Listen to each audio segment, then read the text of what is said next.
From the beginning, man has possessed the attributes of the animal. Speed, power, dynamic movement, the instinct to exploit the weakness of his prey. And from his human inventiveness came weapons that could puncture and slash his enemy's flesh.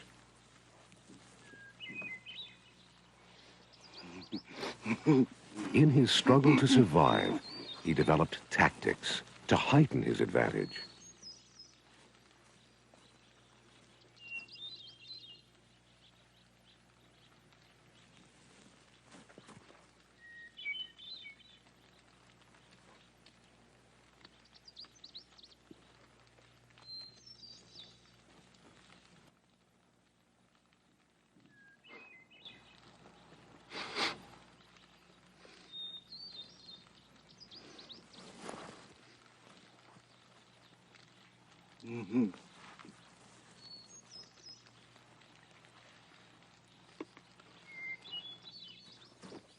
Gradually, man created a knife culture, which has changed very little as it has cut its way through time.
Still rooted in speed, still fluid in movement, still slashing and stabbing its enemies, the knife culture is still alive and deadly. What's happening, man? Now that's it. You got the money, man? Let me see the shit, man. The shit's there, man. Where's the money? 5 minutes. 5 minutes, buddy. No, man. No money, no shit. Ah, man, 5 minutes. Oh, fuck you, man.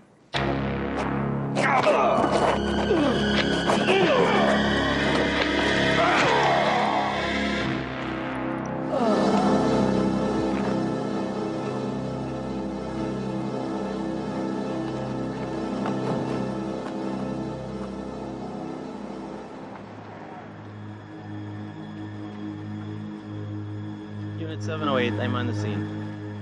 Head for it. While the knife culture continues to hone its skills, some officers still commit one tactical error after another. By failing to assess the real dangers, by using ineffective and dangerous deployment, and by underestimating the degree of threat. 708, dispatch. Go ahead, 708. I need an ambulance and a backup. Yet 80% of you have removed edged weapons from suspects that could have been used against you. Make that 1017. 10-4, 708. 30% of you have already been threatened with edged weapons.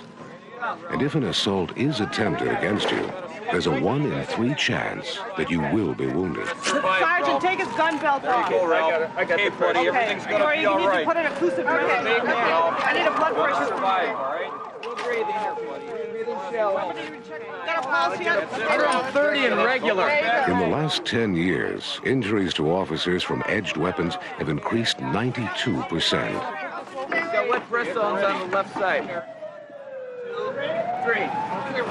3. Okay, let's get the Come on now. Many officers dismiss the edged weapon as a mere relic from man's primitive roots.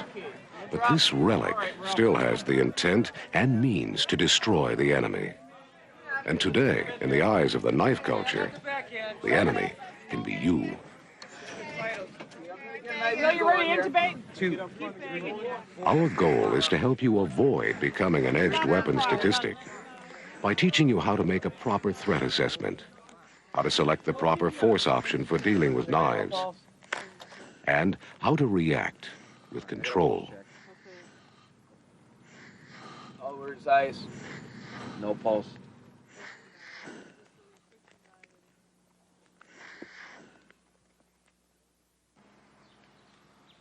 The first step is to become aware that edged weapon attacks often occur in unlikely situations, often when you're distracted or not expecting them at all. Police Department. Storney? Jim Storney? Storney, I got a warrant for you. I know you're in there. Come on to the door.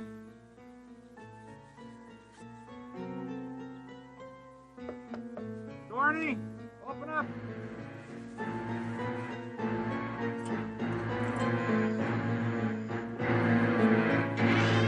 Ah!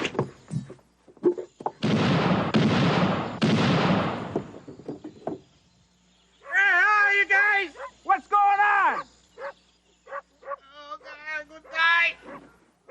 The use of the unexpected is a favorite tactic of edged weapon offenders. I told you 3 times to stop bothering the customers. This time you're going to jail. Why don't you leave me alone, man? Why don't you back off? No, this time you're going to jail. You're too close.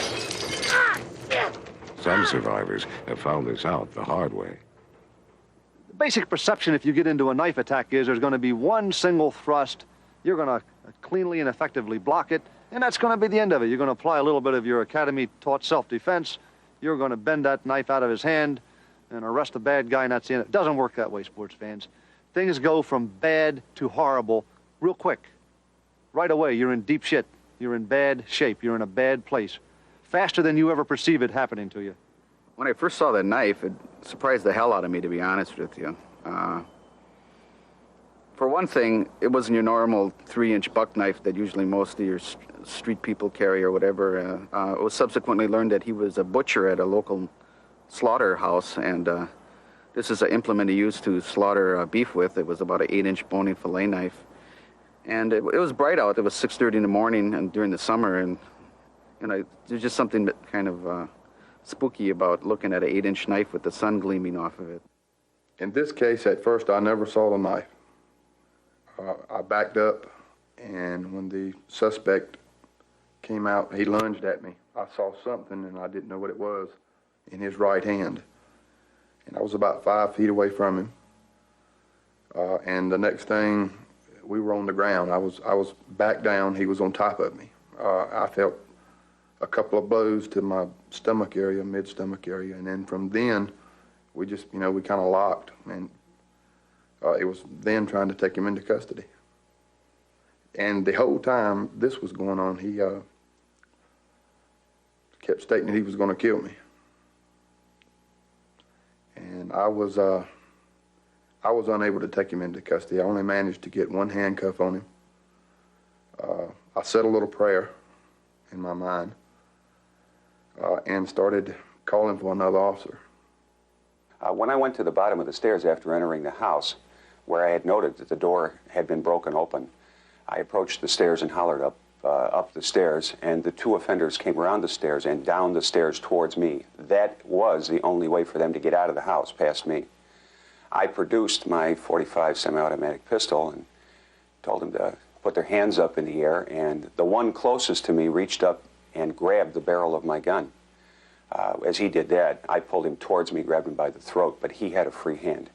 In that free hand, he had a knife that I never noticed as he was coming down the stairs. And I never noticed it in spite of the fact that I was looking consciously for a weapon in the hands of both of the 2 offenders as they came down the stairs. Probably my own fault. I never saw the knife. I just couldn't believe it. I couldn't believe it. It happened so fast. This subject was supposed to be dead, and now, a second later, I find out not only is he alive, but he's trying to kill me. And when he flashed that knife in front of my face, it was instantaneous fear. It was terror. It was terrifying. And then when he cut my wrist, I really didn't feel that much pain in the wrist, but it was just a shock to look down and see, and it looked like your hand was just hanging there. Just before the emotionally disturbed female stabbed my partner to death, he didn't have a chance to go for his gun. It happened too quick. We were unprepared. You show me a cop that doesn't take a knife seriously, I'll show you a cop that's never been cut. Getting cut happens in one of two ways. One is a stabbing motion, usually meant to kill, which causes the weapon to puncture tissue, producing internal bleeding and destruction not visible from the outside. Death can result with a penetration of less than 1 inch in some locations. Since a relatively small amount of skin is damaged typically, blood showing from a wound may be slight because of the pressure exerted on the wound by surrounding tissue. Movement during the attack may make the wound larger and more serious before the blade is pulled out. The other way you get cut is a slashing motion, usually meant to disable you. The attacker can direct the blade to achieve deep cuts. Some edged weapons are even capable of amputating an arm. Slashes can also cause long cuts. The extensive severing of arteries and veins may release a lot of blood. Knife attacks are seldom static. They are usually dynamic with multiple redirected strikes, inflicting multiple stabs and slashes, and sometimes unanticipated reactions. And they were female college students, late teenagers, and I didn't feel particularly threatened by them. Now, I'm not sure whether it was a male or female or who it was or where it was that the knife came from, but we've always suspected it was probably one of those girls in the front ranks that did it. And I think that what made me drop my guard was the fact that I had the combatant, I had the belligerent guy, and I had him handcuffed and I had him under control. He wasn't going anywhere. And I was so concerned with dealing with him, I wasn't thinking of these teenage kids as much of a threat. I talked to my partner after the situation. He told me that he, in fact, thought that the suspect was going to punch him, that he was watching the suspect's eyes and didn't relate or didn't move to the fact that he was going behind his back. He thought he was going to get punched and was bracing himself for the punch to react to that, and didn't realize the fact that he was stabbed. I really have no awareness over the years of any thought that I may have given to what it might feel like to be stabbed. But as the primary offender and I wrestled, he with a hold of the barrel of my .45 pistol, and me with a handful of his throat with my left hand. Of course, his right hand was free, and I remember that it was over my shoulder. He was right in here on top of me, and it was over my left shoulder. And I remember a burning sensation in my back, but I wasn't aware that he had stabbed me until we wrestled around and wound up on the floor with him under me and me on top of him. And I began to notice that everything was turning red under me. I was bleeding quite badly from the 2 puncture wounds in my back. And he was the one that had the blood all over him, and for just a moment I thought it was him that was hurt and not me. The place that she cut me was on the left forearm, and I saw the knife as it was cutting my skin, and I saw the blood as the blood was coming out. And then the sight of the blood and the pain, it was very painful, made me, my heart just stopped. I had no feelings as far as no emotion, but my thoughts were, I was thinking, get away, this hurts, this is very painful, but I couldn't. It was like somebody was on top of me or something was stopping me. I couldn't move. But yet I could still see her. She cut the forearm and then proceeded, the knife went then into the bicep and cut very deeply into my bicep. I could see it gashing open. I could see the meat. I could see the muscle of my bicep and the blood. There was a lot of blood. And the only thing I could think of was, you know, get away.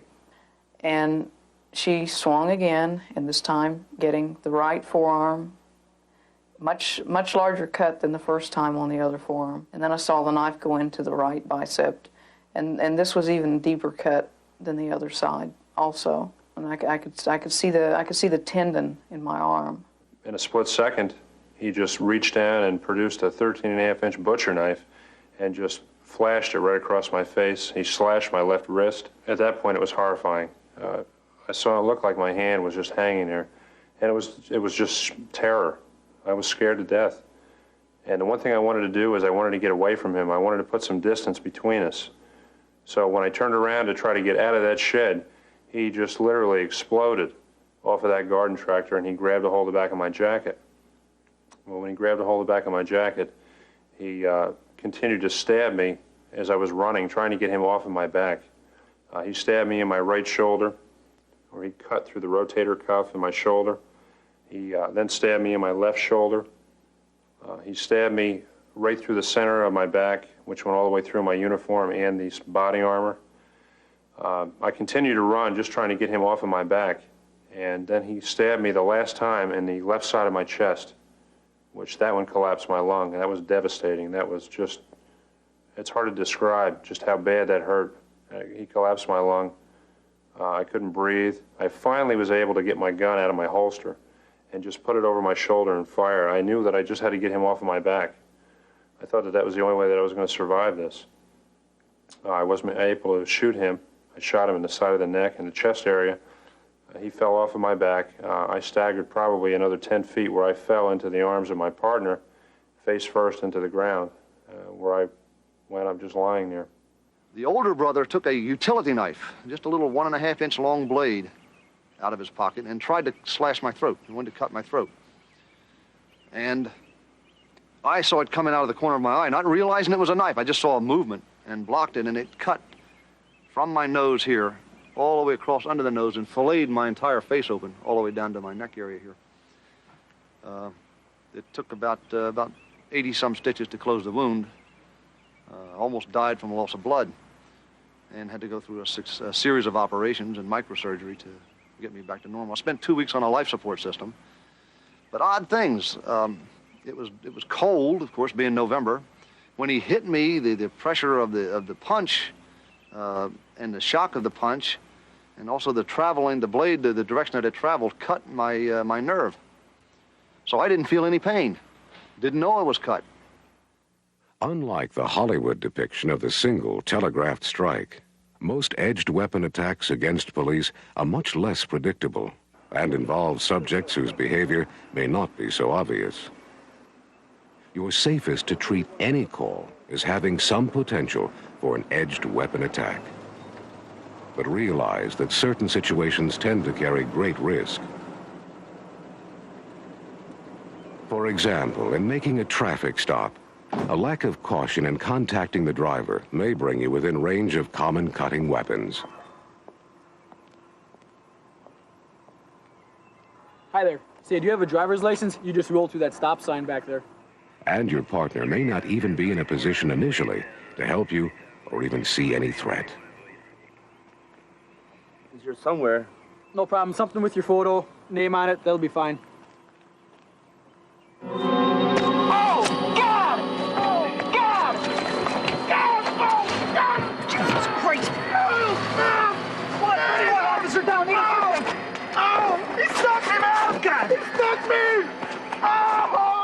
The deputy who stopped this truck didn't see a knife hidden in the crevice between the dashboard and the windshield. While the driver was standing outside, he reached in, grabbed the knife, let out a startling martial arts yell, and attacked.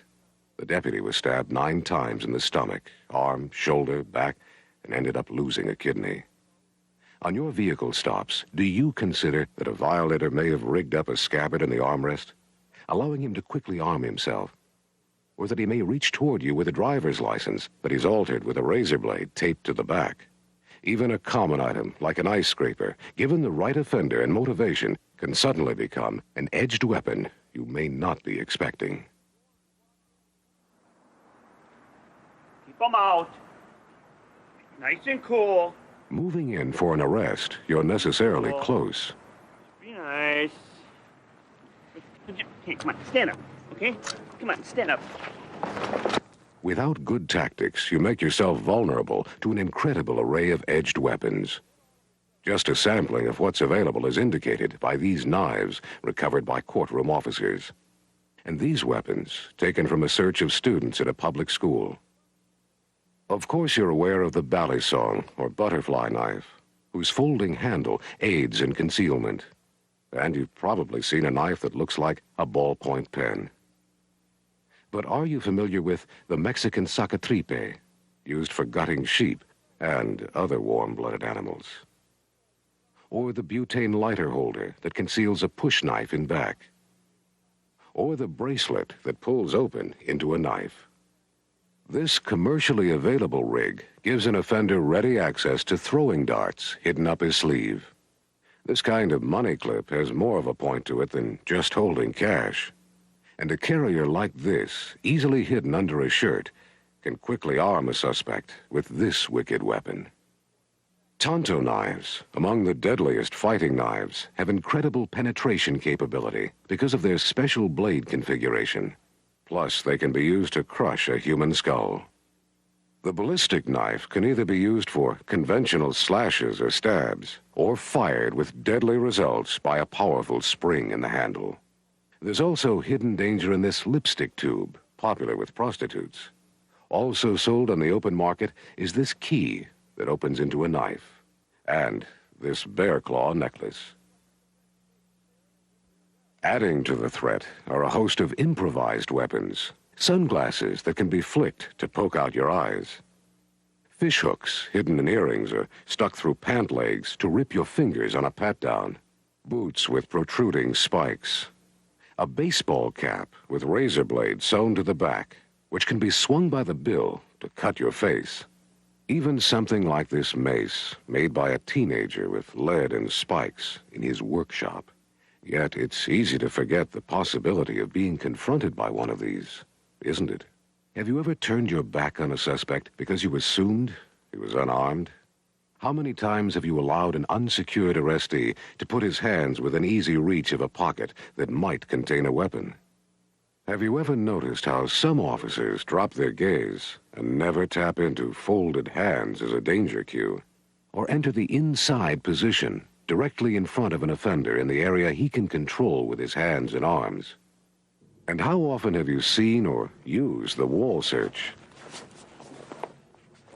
which any suspect can defeat with practice? What's hard to imagine, unless you've already been a knife victim, is the speed with which attacks can occur.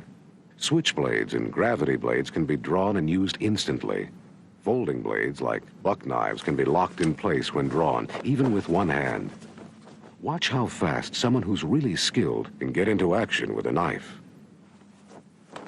And concealment can be almost anywhere.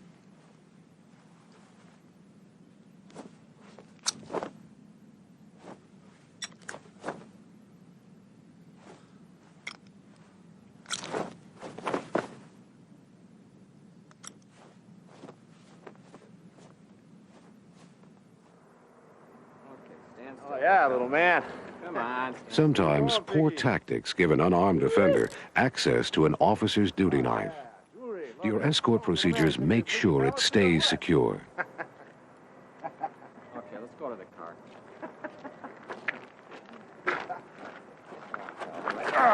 Hey!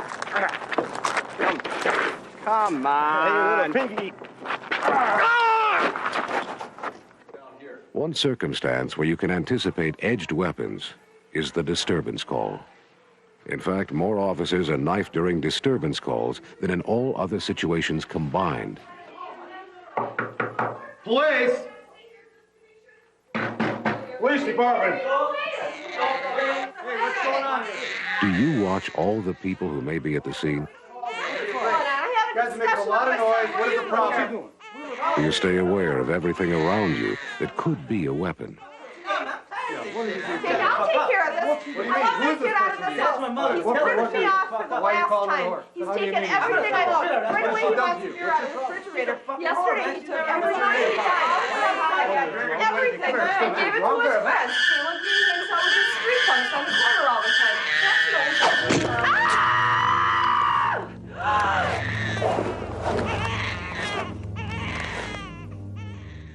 common household items can produce extreme damage. An attack with this grapefruit cutter would be like getting stabbed with 2 knives.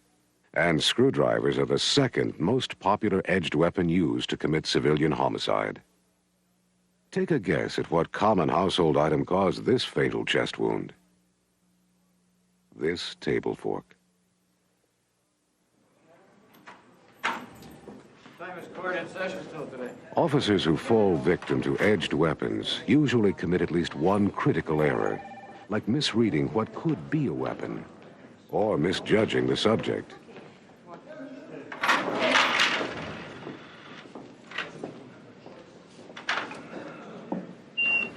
Let's try it again. This time, why don't you leave the pens in the tray before you come through?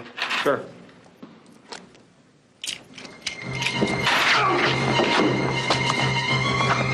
Sometimes it's the unlikely individual who has the best chance of harming you.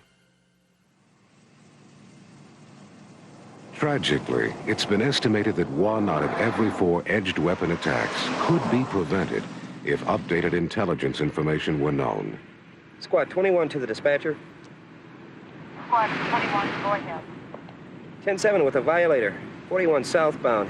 It's a silver 78 Chevy 2-door, California plates, King, Ida, Lincoln, Mary, Edward. 1 white male occupant. 10-4, Squad 21. In most situations, your threat assessment will have to begin by you identifying the suspect's potential for violence. Most civilians would never threaten you with an edged weapon. Even those who carry concealed knives generally do so to protect themselves against criminals. Squad 21. Squad 21, go ahead.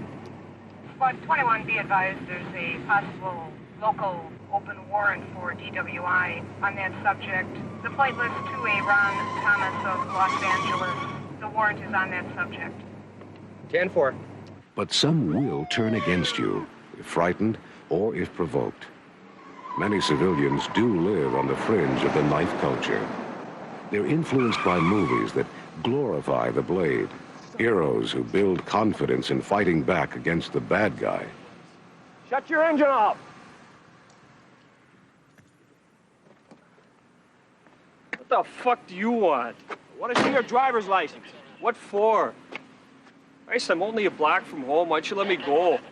Look, I just want to see your driver's license. Oh, Christ. I got it here somewhere. It's in the car. I'll get it. Most people have drawn inner boundaries they don't want crossed. And sometimes the blade is there to guard those boundaries. Here's my license. Why don't you come and get it? Adding to this country's heritage of edged weapons, as well as a growing knife culture in Canada, are new waves of immigrants from knife culture countries. In the Middle East, Mexico, South America, and Asia, it is not only common to carry edged weapons, it's common to use them. Besides violence launched at each other and civilian victims, there is the potential for these people to mistakenly associate you with police in their homeland. Often they're accustomed to police states where death squads and police torture are common. Also included in today's knife culture are emotionally disturbed persons, or EDPs. Included here are thousands of the homeless, an estimated 1/3 of whom are armed with edged weapons. Typically unskilled with weapons, but still dangerous, EDPs can quickly become the ultimate knife-wielding psycho.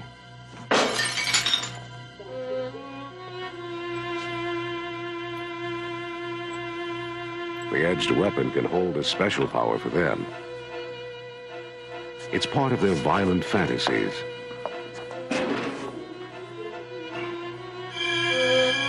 EDPs are often portrayed by the media as poor, harmless, crazy people. Squad 421. 421, go ahead. 421, meet security. Trouble with a patient identified as Ted Zimowitz, room 41 of the Mental Health Center, 9500 West Wisconsin. Approach with caution, subject possibly armed with an edged weapon. 421's 10-4. It's a hell of a way to start off a shift. But remember, EDPs have killed more officers with edged weapons than any other category of offender.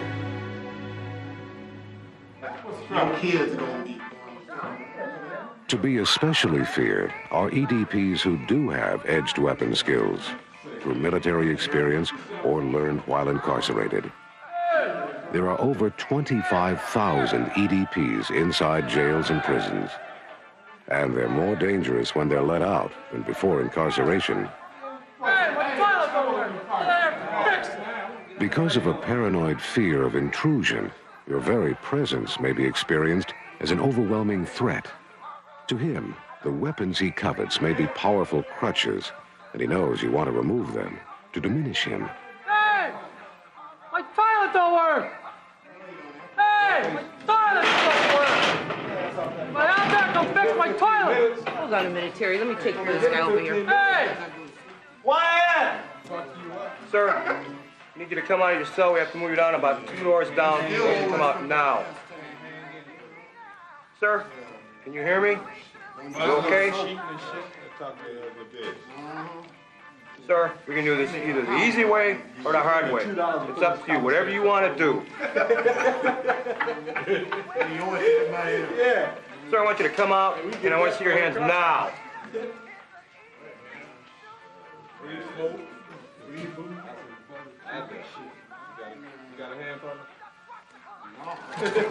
Okay, man.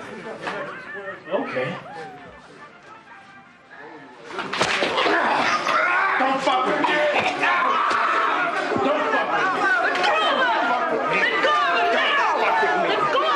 Don't fuck with me. Let go.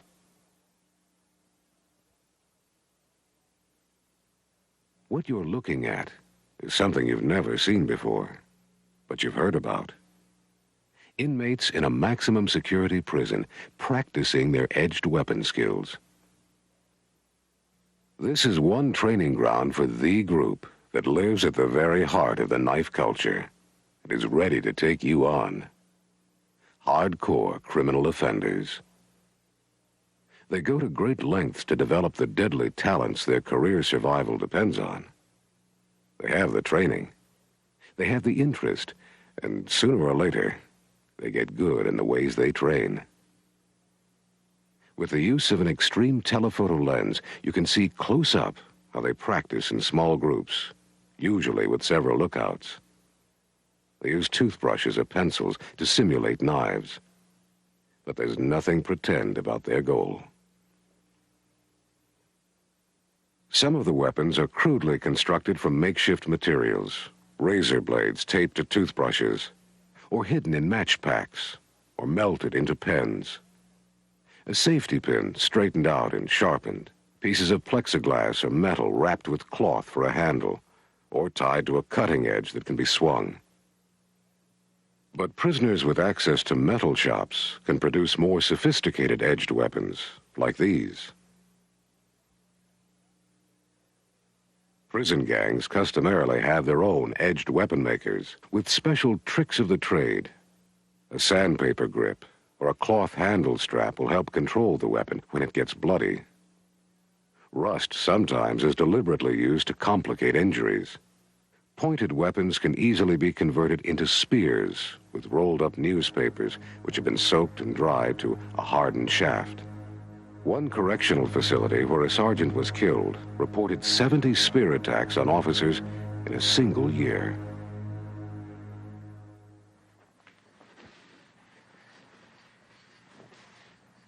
Outside prison, there are those with martial arts training who prefer the edged instrument over other weapons because of its silence. It never jams, never has to be reloaded, and it doesn't leave a ballistic residue. Plus, they understand that even for violent crimes, our liberal courts tend to be more lenient with knife offenders than with criminals who use guns.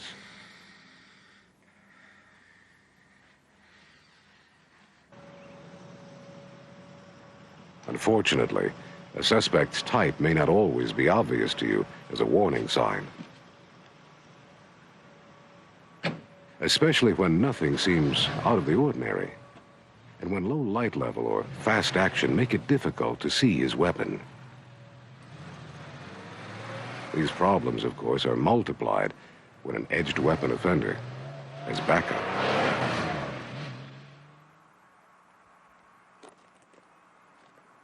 To overcome these suspect advantages, it is crucial that you read danger cues in behavior and body language. Hey, you're blocking the alley. What's the problem? Certain movements leave little doubt about intent. This represents imminent danger for sure. But many officers who become knife victims are so startled by a sudden charge that they freeze up. Sometimes you see an offender move to throw an edged weapon. The truth is, very few people can throw accurately, especially in the real world, where targets move. Also, a trained knife fighter will rarely throw away his weapon, unless he has more that you can't see. A third type of behavior usually occurs as a defensive reaction by an offender. The taunting gesture. Get away from here. Get out of the way. Drop the razor. Drop it. What he's telling you is, don't invade my space or I'll attack you. Show me your hands, now! One of the most dangerous forms of concealment is palming. This hides the edged weapon while still positioning it for immediate use. If you can't see a suspect's palms or the straightened tips of all of his fingers and thumbs, that's a danger cue.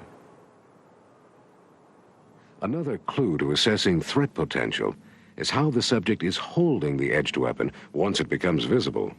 A knife held point first with a loose grip may telegraph an attempt at an underhand or slinging throw. The saber hold is for throwing overhand and is generally even less effective. But it is more powerful and may cause injury even though the knife doesn't stick.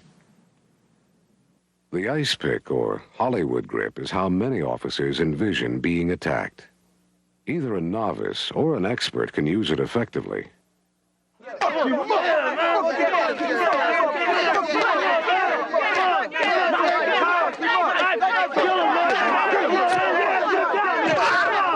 The ice pick grip is hard to defend against and can even be delivered like this.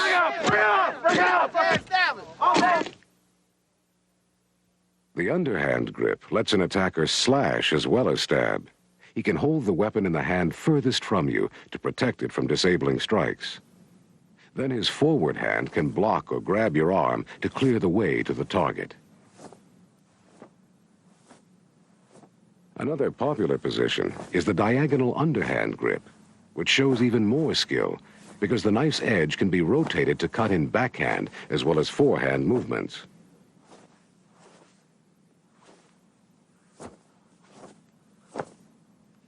Many targets are vulnerable to this technique. From the femoral artery in the groin to the arms, ribs, chest, the neck, and back. A very skilled knife fighter might use the reverse ice pick grip. Here the cutting edge is held to the outside for an effective forehand slash, which is followed by backhand stabs.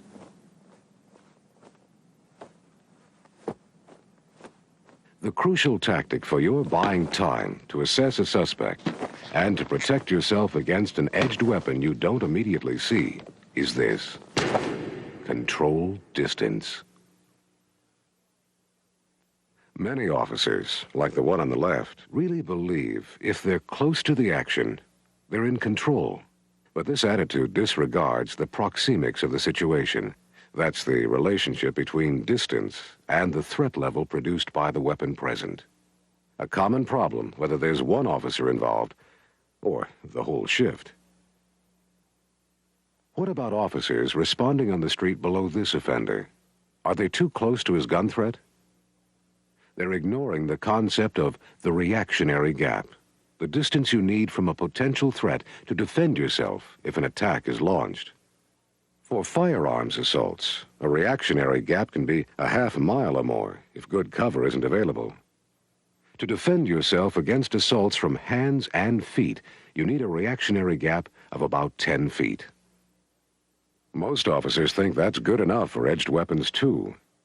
But this unrehearsed training exercise shows just how fast a knife offender can shrink your reactionary gap. Here, officers have been told to investigate suspicious circumstances at night in a warehouse and react to what they find. At first glance, this officer's distance from the suspect looks safe enough. But an attacker can easily cover this distance faster than most officers can draw their guns. Remember, when you close the distance between yourself and the suspect, do so only by purposeful decision.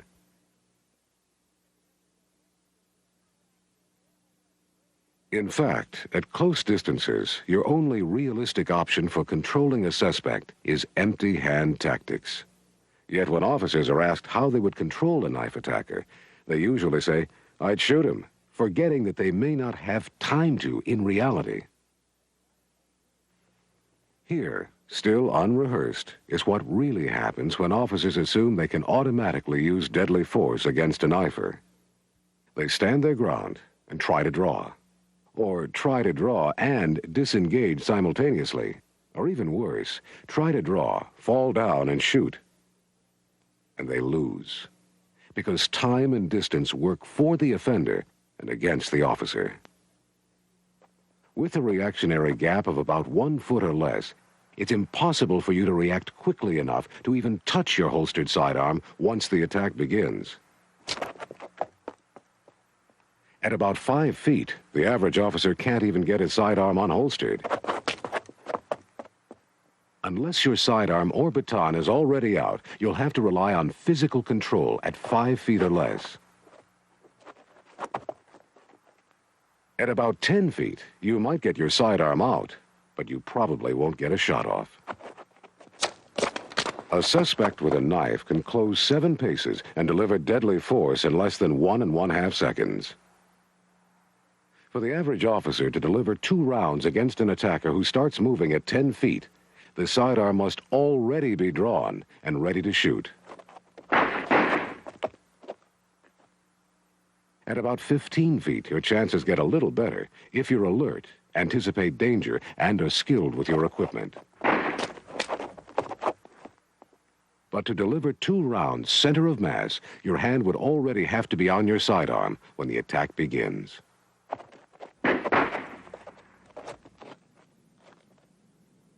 Tests with hundreds of officers reveal that in most cases, a minimum reactionary gap of 21 feet is required to react and deliver at least 2 rounds and to have enough time to move out of the attacker's path. And in certain other situations, you'll need more distance. Spring-loaded knives, like the ballistic knife, require a reactionary gap of about 40 feet. Blowguns have been known to be accurate at 70 feet.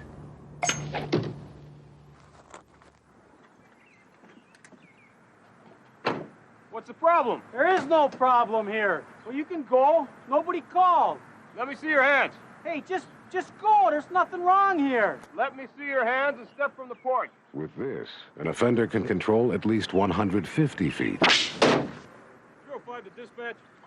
Incidentally, if you doubt that exotic edged weapons are ever used, here's a guy who underestimated the effective range of a hunting arrow. It penetrated 4 inches right through his heart. The rule remains, distance is your best defense unless adequate cover is available. Once you see the attacker, create a reactionary gap by enforcing voice commands or by using the unexpected, or consider full-scale disengagement. If he's charging and you're on foot, sidestepping unexpectedly will force him to slow down. When you can control the reactionary gap, you create time by creating distance. Time to compute your force options, and time to communicate with the potential attacker. Here's my license. Why don't you come get it? Drop the knife. Fuck you. I said, drop the knife. Oh, okay, just kidding. Sorry. Now back away. Turn away from me. When you can communicate, try to deliver your commands from behind cover and listen for cues to the suspect's psychology. Officer, he's the one that stole the meat. Hold it. Get away from the truck. What do you got under your coat? Some meat, man. Put the meat on the truck. Step away from the truck towards me. I'm gonna need some identification. Here's your ID right here. 835, give me a backup man with a knife, black male. Tate's Food, 27 and National. Throw down the knife. Hey, man, I ain't throwing this knife down. This is special to me, man. Throw down the knife. Nah, this knife cost me a bunch of money, man. 350 bucks. It's a Vietnam commemorative knife. All right, then just place the knife down slowly. It won't get scratched. Slowly place the knife down. All right, I'll do that. I'll mess up my knife.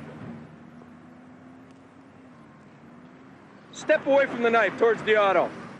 And turn around with your arms extended up. Bend over and extend them back. Stay like that and don't move. Driver, exit your vehicle with your keys and step to the front of my squad car. Do it now. Sometimes you can use a barrier as a precaution when communicating, even though no edged weapon is visible. On a vehicle stop, where your assessment tells you not to approach, you can position the violator so your patrol car will hamper an attack. Do you have a driver's license? Can I see it, please? You can still see his vehicle and maintain good balance while he stretches across with the license. No, I'm from out of town. I'm just here visiting. Your partner can monitor the passenger side. And don't touch me. I'm so sick of your shit. Anytime an edged weapon is visible, take advantage of your immediate surroundings. Walls, pillars, or other obstacles that can strengthen your reactionary gap. Lady, drop the knife. I'm not dropping. Drop it right now. I said to drop it. If you have a problem, we'll talk about it. I want you to move over that way. All right, put that knife down. If you have a problem, we will talk about it. Put the knife down now. This man threatened to kill his wife, himself, and officers if they came near. Using the porch railing as a barrier, officers safely talked him into giving up. This man was peeved about the serving of a warrant.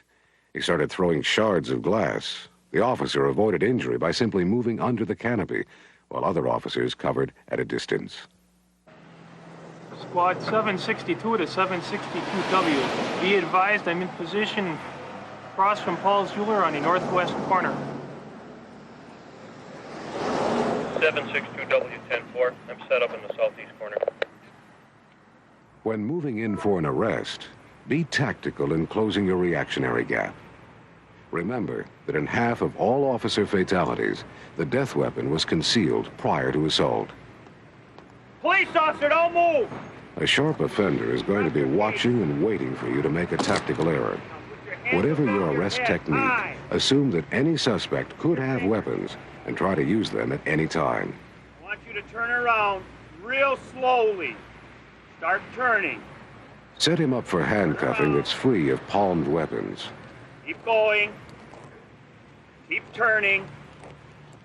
Stop. Now put your left hand on the top of your head with the palm up.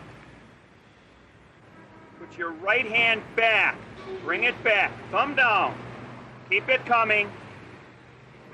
Now I want you to start walking backwards towards me, real slowly. Thorough searching after handcuffing is crucial. Develop a consistent pattern that you follow each time to assure that all areas accessible to the suspect are checked. Stop. Every time. Don't move. While you're handcuffing, keep his hands lifted away from his waist and maintain control of them while you search. Nice and easy. Remove any hat and visually inspect his hair without touching it. Then start at the collar and move down. You want to touch lightly, then pinch and crimp clothing to best prevent being punctured or cut by sharp objects. I got a knife. If you do find something, acknowledge it to be sure your partner is aware that the danger level has just gone up.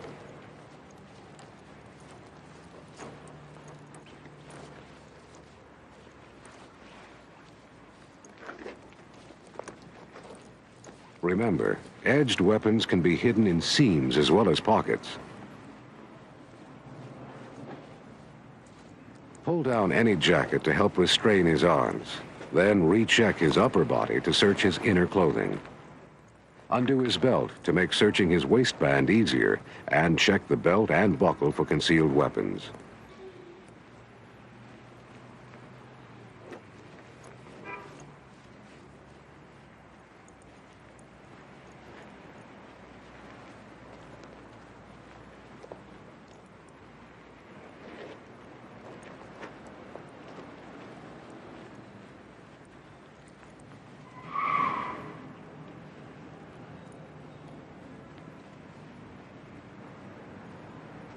Because some suspects may booby-trap their clothing with fish hooks or razor blades, look before you touch. And consider running a mini baton or pen over hard-to-see areas first.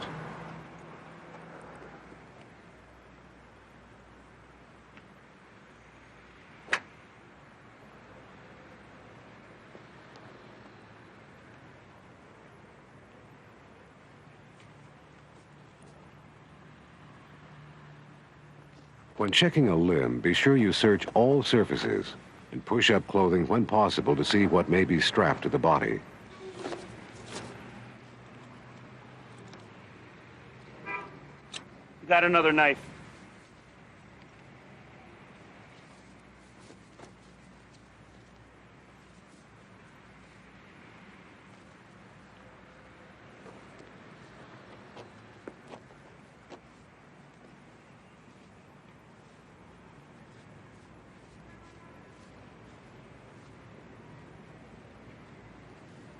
Before transport, consider the option of removing and searching suspect shoes, especially boots and socks.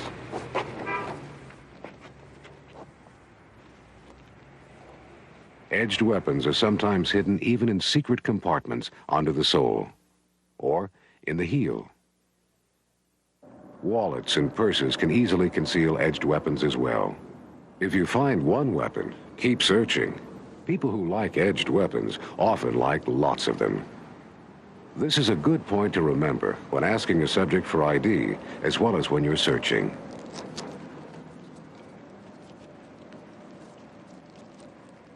What's the most dangerous weapon? The one you don't see. I got a blade here. All these hidden weapons were taken off a suspect in the booking area after he was searched on the street.